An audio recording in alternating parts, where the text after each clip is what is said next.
Swayam Prabha. Digital India. Educated India.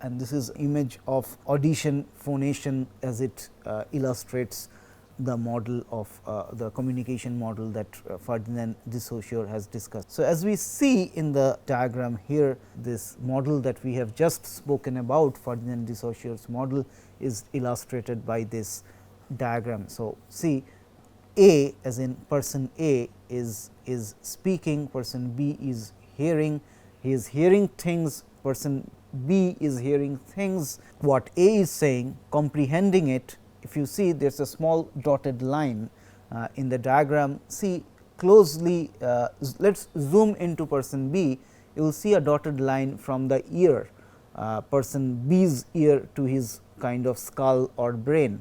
So, the idea being he is comprehending what has been spoken to her, he is making sense of it, she is making sense of it, and then speaking. So, that is audition, and again it goes to person A who hears it, comprehends it and then makes response to it. So, it is kind of a circuit, and the diagram below, concept and sound system, C for concept, H for sound system. So, as you see here, so this is a circuitry here, like audition and phonation occurs as if in a circuit. So, this is in some illustrating communication model by Ferdinand de Saussure.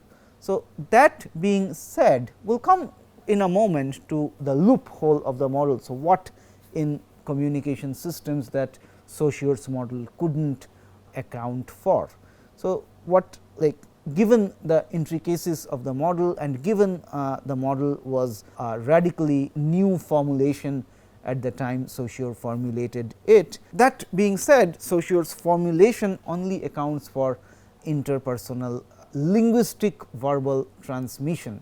If we go back to the image of this audition and phonation, so one would realize the Saussure is saying is true, is applicable only for interpersonal communication. It cannot be true for example in a group discussion or in how print media is working or modern day examples. So, how for example Facebook operates, like this model is only accountable for interpersonal communication, and that too in the field of linguistic and verbal transmission. So, this is a shortcoming of Ferdinand de Saussure's model, in the sense that it could not make sense or account for other types of communication, extra linguistic communication or multipersonal communication. This is one drawback of the model. So, his speech circuit model, recall the diagram that we just saw, his speech circuit model, recall the diagram here, represents a closed circuit. As I said, that was a kind of a circuit. So, it goes from person A to person B, from B to A and so on and so forth. It is a loop.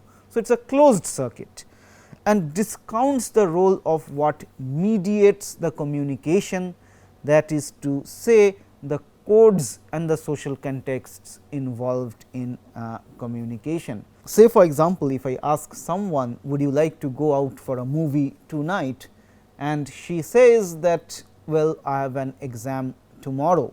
So, well, I could make sense of that this person is saying no, although not explicitly, but I would take, whenever the other person says that I have an exam tomorrow, I will take that as a no. In other words, what I am suggesting is, so this is the context, this is the context of the specific communication that renders meaning to what somebody is saying. Although the person before me is not explicitly saying no, she is saying that I have an exam tomorrow, but that in that specific context, in the specific situation would be interpreted as a no. So, this is another shortcoming of Saussure's model. It does not take into account. So, as I said, that it is a closed circuit, so much so that it does not take into account the processes of mediation and the specificities of context that plays out during the communication system. Or also imagine the kind of poetic language, literary devices, metaphors, and so on and so forth. So, if someone says I love you from moon to back, of course, moon is an expression here which is used metaphorically, and that has to be interpreted in with reference to a particular context. So, imagine phrasal verbs, imagine literary expressions, imagine poetic expressions, poetic language, metaphoric languages, and so on and so forth.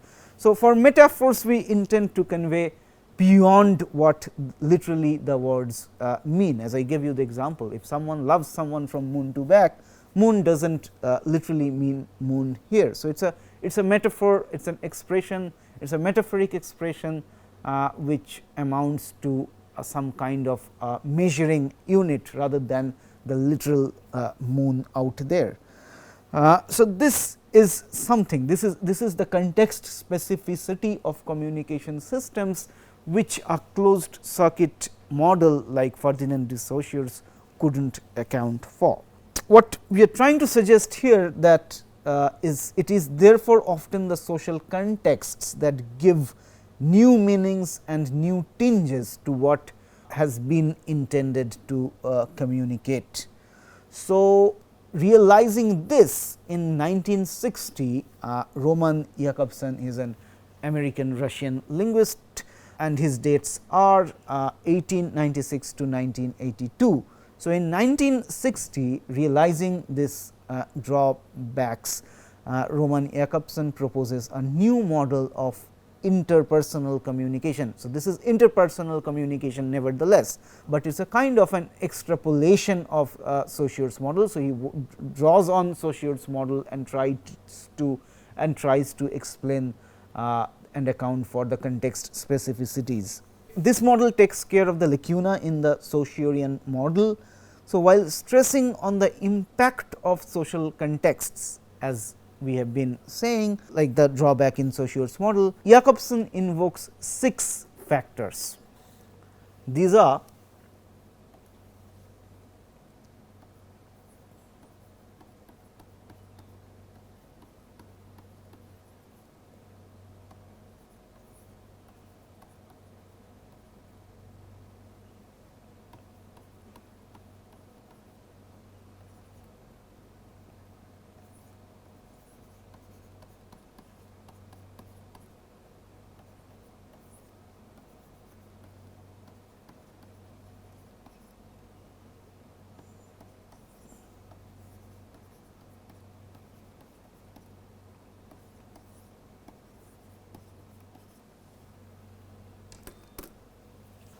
So, these are the 6 factors that impacts communication. So, Roman Jakobson invokes these 6 factors that he believes impacts our communication system and verbal communication to be precise. And now, if you juxtapose this with the model that we just discussed, Ferdinand de Saussure's model, you would realize Ferdinand de Saussure's model only involved addresser and the addressee,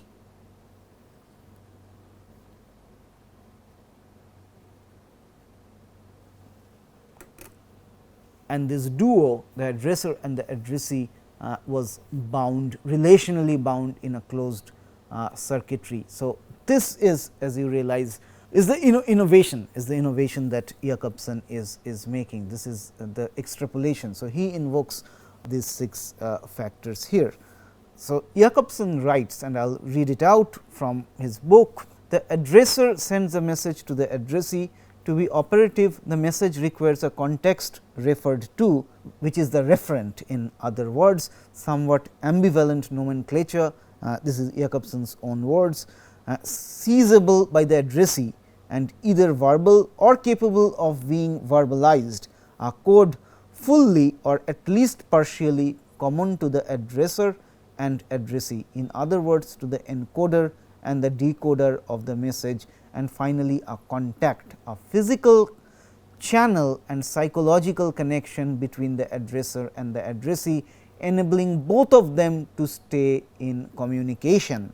So, as I said, like in the case of the example that I gave you, that when someone says, well, I have an exam tomorrow, this answer, this response conveys implicitly, this response conveys no when asked whether someone would go to a movie. This is an implicit no, this conveys an implicit no, and this has to be interpreted with reference to the context, to be precise, and no is the message, and the context, that the exam is happening tomorrow and so on and so forth. This is the context, and the contact, like, and the contact, as Jacobson said, like the physical contact, like the physical medium through which communication happens. You could imagine this in terms of the cell phone, the computer, and so on. So, these are technological infrastructures through which the communication happens. That is what Jacobson calls like the contact, and the code, like codifications, like imagine again metaphorical languages. So, those are embedded with certain codes which has to be deciphered in a particular way, like from moon to back as an expression, like it is a code that renders the moon, like I am not saying the moon as in the moon out there, like the word moon, the expression moon in the phrasal verb, it is the code that renders the expression, the word moon with its metaphorical meaning. So, these are all Jacobson suggests are equally important, equally significant in the context of communication processes. So, as evident, Jacobson is not radically altering the basic premise of Saussure's model, but complementing it in a way, as I said, like he draws on there are certain features, as I said, 1, 2, like addresser, addressee, and the circuitry and so on. He does not dismiss Ferdinand de Saussure altogether, but he draws on Saussure's model and tries to extrapolate it, extend it, so that it may also account for other kind of communications, though still sticking to interpersonal communication. So, he is introducing the nuances of the social referential aspect on the top of lexical and linguistic aspect of communication. So, this is the radical difference between Saussure and Jacobson. So, Jacobson's model extrapolating on the linguistic and lexical aspect of communication, which was the premise of Ferdinand de Saussure's model. So, as the image suggests here, if you see, addresser and addressee is in the either side of the image, and in between what we have is the channel, the message, and the code. So, the innovation upon Saussure's model is precisely what we see in the middle, in between the addresser and the addressee. Like in contrast with the Saussurean model, where the addresser and addressee was bound in the form of a closed circuit.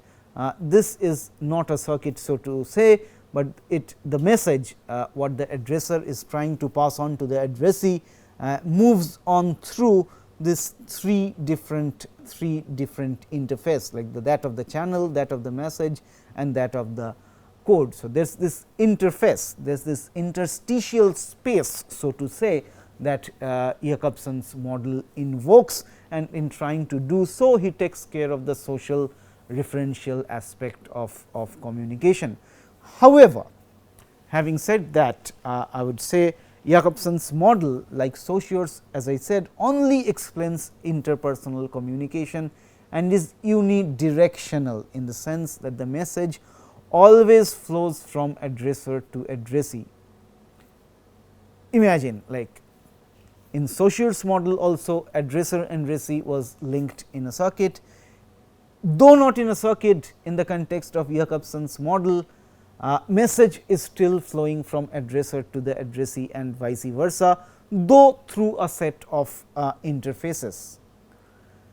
But now, if you juxtapose this with Wikipedia, say for example, as a media platform, so it is not that the content or the message always flows from the addresser to the addressee. As I have been reiterating right from the onset, the Wikipedia as a platform lets us edit its contents, we can make comments, we can delete and make revisions and so on and so forth. So, this is not the Wikipedia is in a sense not unidirectional. The kind of communication that unfolds over Wikipedia, as Wikipedia is just an example, and when I say Wikipedia, I mean the digital medium as such, like the social media and the digital media and so on and so forth.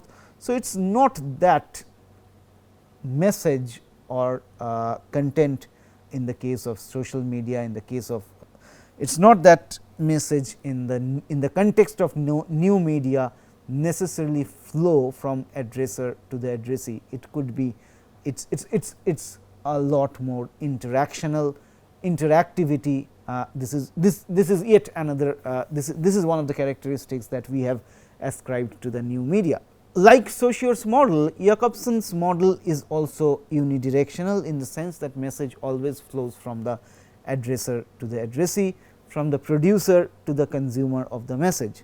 So, what we have learned so far in the context of the two models is that both the models are working on a fundamental, they are premised on a working principle, that is the assumption that there is a producer, there is a consumer, there is an addresser and there is an addressee.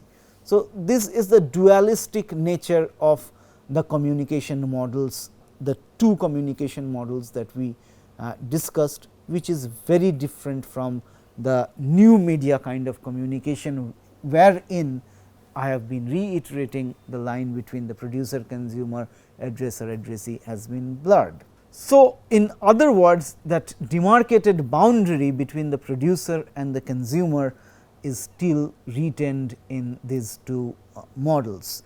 So, this in other words could not account for kinds of communication which is pervasive in the domain of new media. It could not account for that kind of communication systems.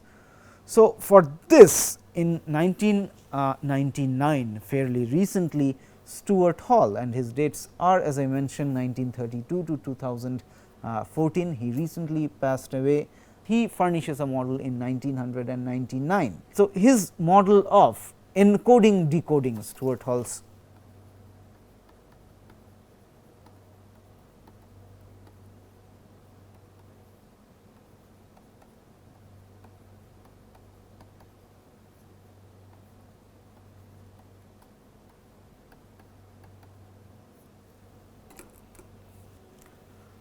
So, Stuart Hall formulates this model in 1999, this model of encoding decoding, what he calls radicalizes the two other models, the models that we discussed, at least on three different grounds. For the first time, his model explains, and will do a detailed discussion on the encoding decoding model, but let me tell you what was radically different, radically new in Stuart Hall's model, and how Stuart Hall's model characterizes the shift away from the passivity, from the addresser addressee, producer consumer dyadic understanding of communication systems to a more multipersonal, ideology oriented functioning of media platforms. So, Stuart Hall's model radicalizes communications at least on three different grounds. For the first time, his model explains mass communication as opposed to interpersonal communication. Like what we have been discussing so far is interpersonal communication, person to person, like one person conversing with another, as opposed to if you think of newspapers or the broadcast media or radio, television and so on and so forth. Those are models of mass communication. So, now, if we recall Saussure's model or Jacobson's, or if we recall Saussure's or Jacobson's model, these two models could not account for mass communication, which Stuart Hall's model would be able to do. Number two, it throws light on the question of political intent, ideology and the contexts involved in both producing and receiving media content. Like there is ideological aspect and there are dispositions, there are ideological inclinations to how certain media platforms impart, communicate, convey information. So, if we recall again the earlier two models, that did not take into that. What Jacobson's model did was to account for the context, Nevertheless, issues of ideology, issues of political dispositions and so on and so forth was not still addressed in the Jacobsonian model. Number 3, Stuart Hall's model questions the passivity of the addressee and the consumer. So, this is very important, this is something radically new, and this is something which could provide us an important gateway, provide us an important footing in understanding the dynamics of the new media. So, for the first time it questions the passivity of the receiver, the addressee or the consumer of media. Now, let us get into the details of the model. So, in as much as signs have multiple meanings, if we recall Saussure's model here, signs have multiple meanings in the sense that they have both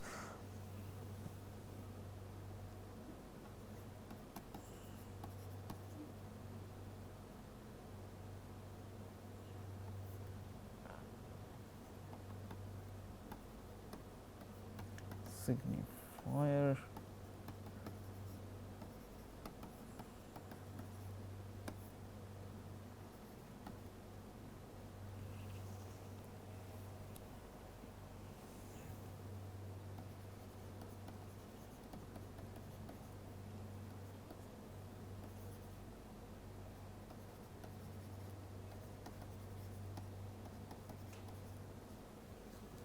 So, as we discussed, signs are constitutive of signifier and signified inasmuch as they yield denotative and connotative meanings. So, denotative meanings are literal meanings. If we go back to our moon example, if someone says I love you from moon to back.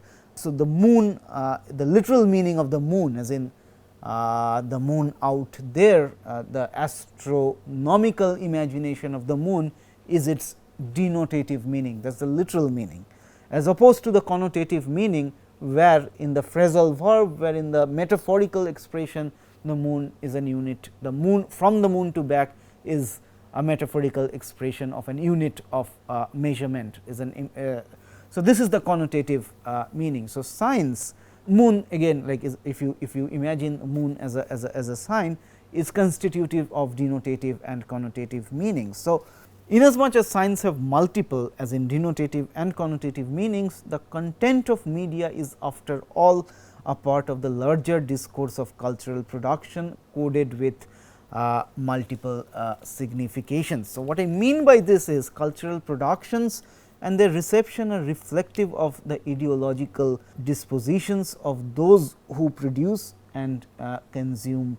Yeah, so, cultural productions and how those productions, those messages are received are reflective of the ideological dispositions of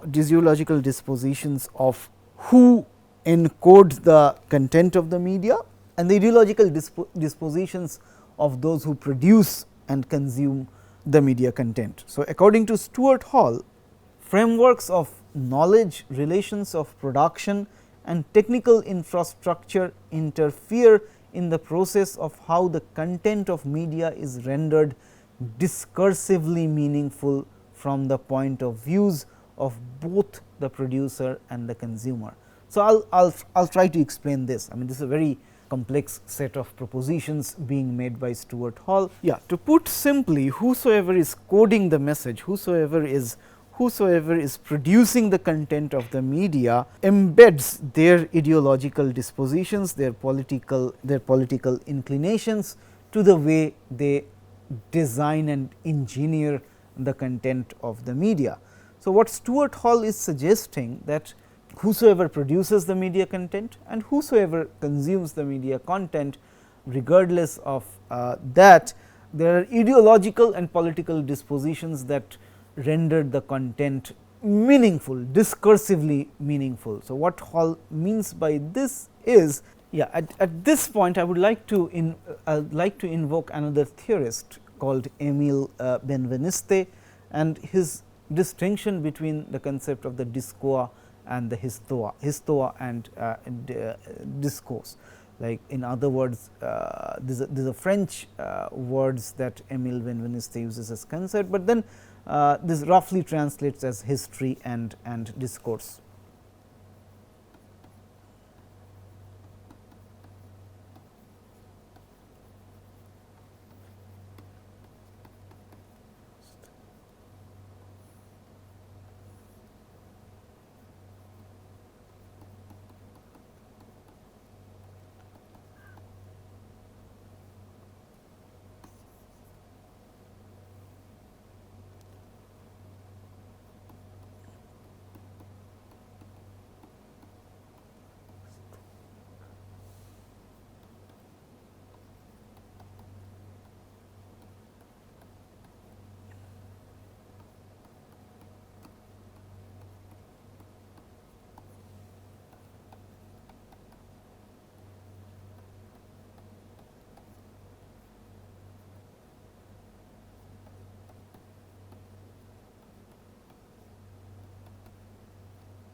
So, in order to better understand this set of very complex proposition that Stuart Hall is making, we will draw on Emile Benveniste.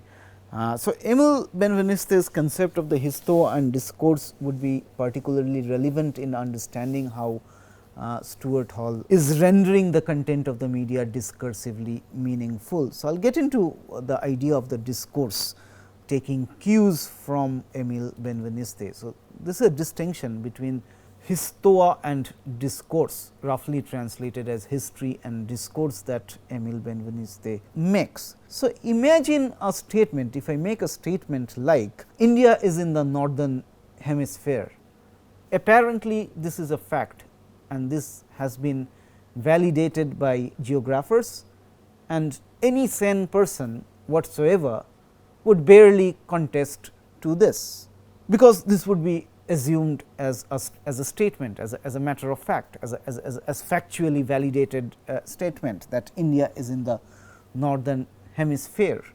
But this looks like this is, and since this is factual, this is apparently a factual statement being made, Emile Benveniste would club this within the category of histoa, as in this, there is an element of truth. There is a truth claim to the statement which is hardly contestable.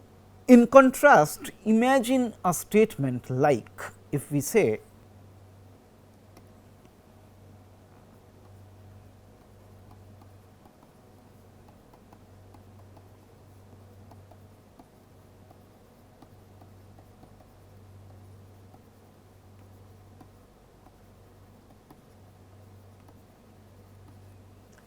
so, in contrast to this statement, if I say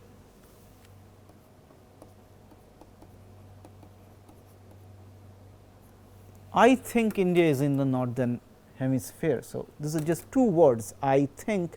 If we just add it before the statement that I made, India is in the northern hemisphere, and I think India is in the northern hemisphere, this makes a hell lot of difference. The statement immediately becomes subjective. So, it immediately falls short of the truth claim that it was apparently making. So, this is an example of what Emile Benveniste calls discourse. So, discourse, as the diagram here shows, is largely ideological and therefore subjective. But then all statements, even statements that are apparently factual and are, in other words, historically, could be historically validated, can also be read and interpreted as discourse. I mean, the example that I gave you, like India is in the northern hemisphere, is a fact, is a matter of fact, is a statement. If you imagine, like, there is no north and south of a circular thing that the globe is, there is no east and west of a circular thing that the globe is. So, but then one could reflect on, one could ask that which is the reference point based on which the north and the south and the east and west have been coordinated the way they appear to be as true. Like, there is a particular ideological aspect to the cartographic imagination of why India is in the north and Africa is in the south, and so is in the east, and so in the west. So, this is a particular cartographic imagination that caters to the interest of a particular ideology. We are not wanting to go to the details of this, but as you realize, for a globe, for a circular entity like the globe, this kind of a certain cartographic imagination has been engineered with the reference point with Europe as its center. So, it is a particular ideological orientation of the cartographic imagination of the globe, particular imagination of the space. If we are going to decode this ideological and political underpinnings of statements which are otherwise perceived to be true, historically validated, and so on and so forth, there is a discourse to it, there is a subjective ideological underpinning to it. So, in thinking in these terms, all statements, all facts, even scholars and historians, like people who are into science and technology studies nowadays, even argue that scientific statements are also largely ideological and subjective. So, what we see in the lab, what goes on, what passes off as scientifically true, scientifically validated statements, are also observations that are observed in lab by a human subject, and so on and so forth. I see certain things and I write my lab report in a particular way, so that it becomes so called apparently perceived objective scientific report. So, in a sense, this whole claim to objectivity, claim to truth, claim to historicity, and so on and so forth precedes the observation, precedes the interpretation, precedes the cognitive faculty of a human subject, and this is what renders even historical truth, factually verified truth claims as subjective and largely ideological, and that is what we call is discursive. So, Stuart Hall, in propounding the model that we are discussing now, let us get back to Stuart Hall from Benveniste. So, in formulating the model, Stuart Hall is interested in the questions of discourse, to be precise, how certain media communications, how certain media platforms, how certain communication processes are politically tinged, ideologically tinged, and discursively engineered. So, Stuart Hall is interested in this kind of questions. So, as you see in the diagram, Stuart Hall invokes three aspects of communication: encoding, decoding, and recoding. And as we realize, Stuart Hall's model is called the encoding decoding model, and this again, as you see, is kind of a very complex circuit that Stuart Hall is talking about. What he means by encoding is the creation of the text, as in the content, to be precise, with specific messages, like we embed certain message within what within what we want to broadcast, what we want to circulate, and so on and so forth. So, this is what Stuart Hall calls encoding, the embedding of information, the embedding of truth claims, the embedding of certain texts in the messages of communication. This, when goes to the receiver, the addressed, is decoded. So, this is the perception, this is the individual perception, this is the subjective perception, this is the interpretation of the messages that one receives. And it is worth noting here is the ideological tinge with which a message is embedded might not be decoded in the same fashion it has been encoded. So, this is very important in the context of the Stuart Hall's model. So, encoding and decoding could also be two spectrums of a very different political ideological orientations. So, once it is decoded, it is appropriated, like there are certain set of ideology, there are certain set of discursive meanings that we derive and we decode out of the content of the media, and those ideology again in turn recycles when we recode our message. Like when we receive a message, there is a code that we decode when we receive, and that is recycled, that ideological underpinning. This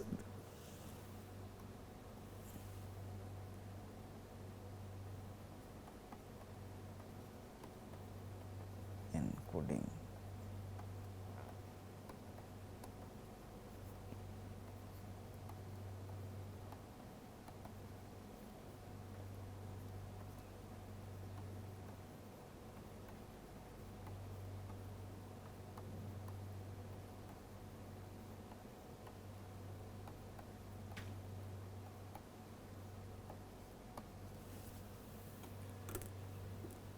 So, in sum, what Stuart Hall is suggesting, that we encode the message with a particular set of ideological assumptions.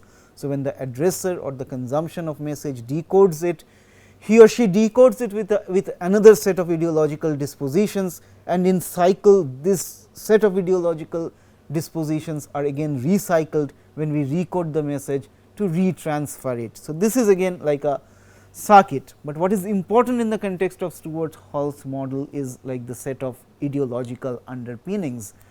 So, now ideologies are a set of social constructs that are made to appear natural.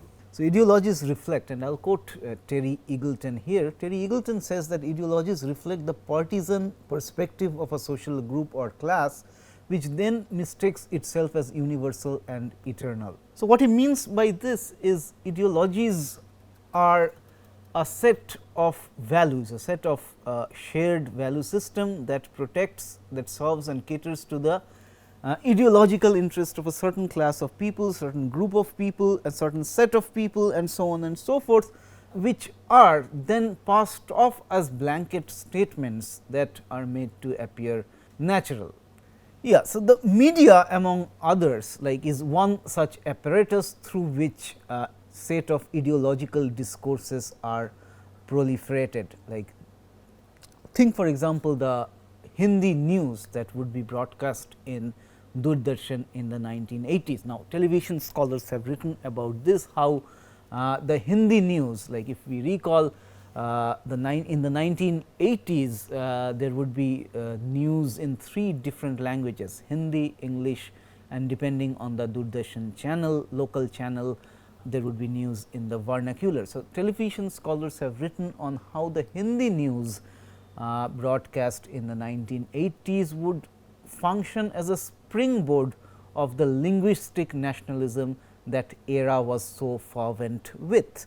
So, as you realize, the media, among other things, are used and often abused to a great extent as springboards for proliferating certain ideological aspirations and ideological interests. I will give you an example. So, what you see on screen is a tweet by the US President Donald Trump, who happens to accuse CNN, the news corporation CNN, to be broadcasting fake news, and in doing so, President Trump accused that the CNN isn't serving the interest of the US.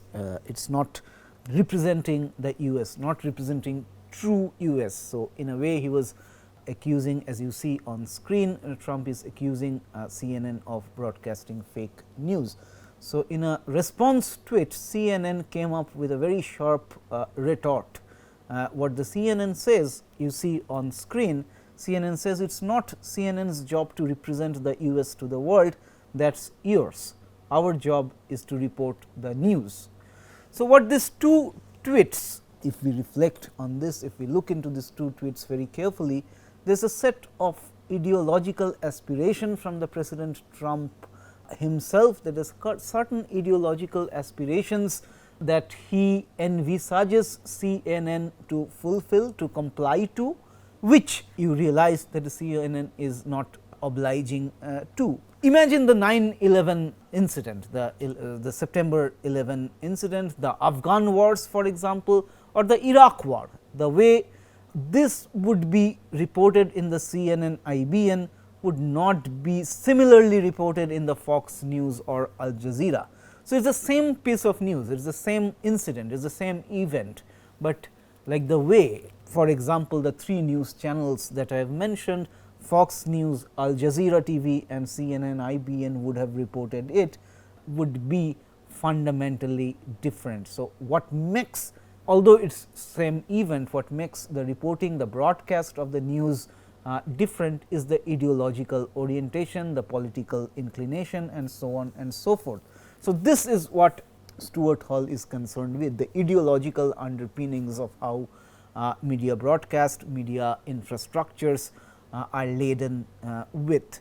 So, notwithstanding the factuality of the news piece, as in these are facts, the 9/11 as an event was a fact, is an event, is a fact. The Afghan war was a fact, the Iraq war was a fact. So, we are not trying to question the factuality of the event. So, notwithstanding the factuality, each of these channels, needless to mention, represents different political views, different ideological affiliations and contentious stakes, and which is why the tweet, the 2 tweets that we just now visited, Donald Trump's and CNN's, is illustrative of the contention, is illustrative of the different, the disparity in the ideological expectations. So, this is implicit in how rather than what is being broadcasted. So, the Stuart Hall model, what we just saw, is more interested in probing into how things are broadcasted rather than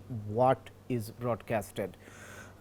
So, a raw historical event, Stuart Hall writes, and I am going to read this quotation, a raw historical event cannot in that form be transmitted by, say, a television newscast.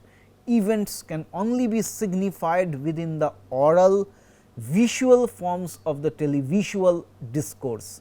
In the moment when a historical event passes under the sign of discourse, it is subject to the complex formal rules by which language signifies.